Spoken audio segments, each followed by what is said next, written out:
کسی زمانے میں ایک عظیم سلطنت تھی جس کا نام سلطنتی نورستان تھا۔ یہ سلطنت بظاہر بہت خوشحال تھی، لیکن اس کا بادشاہ سلطان یزدان شاہ وقت کے ساتھ ساتھ مغرور ہو گیا تھا۔ وہ سمجھتا تھا کہ بادشاہ کا حکم ہی سب کچھ ہے اور قانون اس کے نیچے ہے۔ اسی سلطنت میں ایک قاضی تھے جن کا نام قاضی عبدالحکیم تھا۔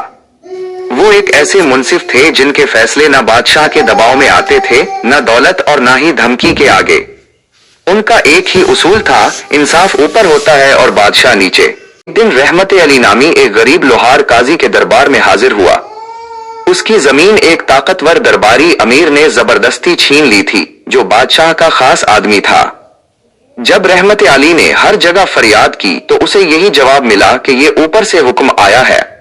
قاضی عبدالحکیم نے رحمت علی کی بات سنی اور اعلان کیا، اگر زمین ظلم سے لی گئی ہے تو وہ واپس ہوگی، چاہے لینے والا بادشاہ کا دوست ہی کیوں نہ ہو۔ یہ خبر سن کر پوری سلطنت میں ہلچل مچ گئی، کیونکہ وہ امیر شخص بادشاہ کا قریبی تھا۔ بادشاہ اور قاضی کا ٹکراؤ۔ جب یہ خبر بادشاہ تک پہنچی تو وہ غصے میں آ گیا۔ اس نے قاضی کو اپنے دربار میں طلب کیا۔ قاضی بغیر کسی خوف کے بادشاہ کے سامنے کھڑے ہو گئے۔ بادشاہ نے غصے میں کہا، میں حکم دیتا ہوں کہ تم اس امیر کے خلاف فیصلہ واپس لو۔ قاضی نے نرمی مگر استقامت سے جواب دیا، اگر فیصلہ غلط ہے تو واپس ہوگا، لیکن اگر صحیح ہے تو بادشاہ کا حکم بھی اسے نہیں روک سکتا۔ بادشاہ کا غرور خاک میں ملنے لگا۔ اس نے اپنے وزیر خاص مراد خان کے ساتھ مل کر قاضی کو بدنام کرنے کی سازش تیار کی۔ شہر میں جھوٹی خبر پھیلا دی گئی کہ قاضی نے رشوت لی ہے، لیکن قاضی کے پائے استقلال میں لرزش نہ آئی۔ سازش کا بے نقاب ہونا۔ مراد خان نے ایک جعلی گواہ تیار کیا تاکہ قاضی کو غدار ثابت کیا جا سکے۔ جب قاضی کو شاہی عدالت میں پیش کیا گیا تو انہوں نے ایک ایسی پرانی فائل کا ذکر کیا جو شاہی خزانے کے نیچے چھپی ہوئی تھی۔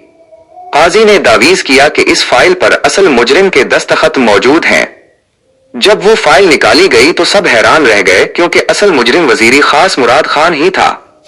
اس نے بادشاہ کے جعلی دستخطوں سے زمین ہتھیا لی تھی اور سارا الزام قاضی پر ڈال دیا تھا۔ حقیقت سامنے آنے پر بادشاہ کا سر شرم سے جھک گیا۔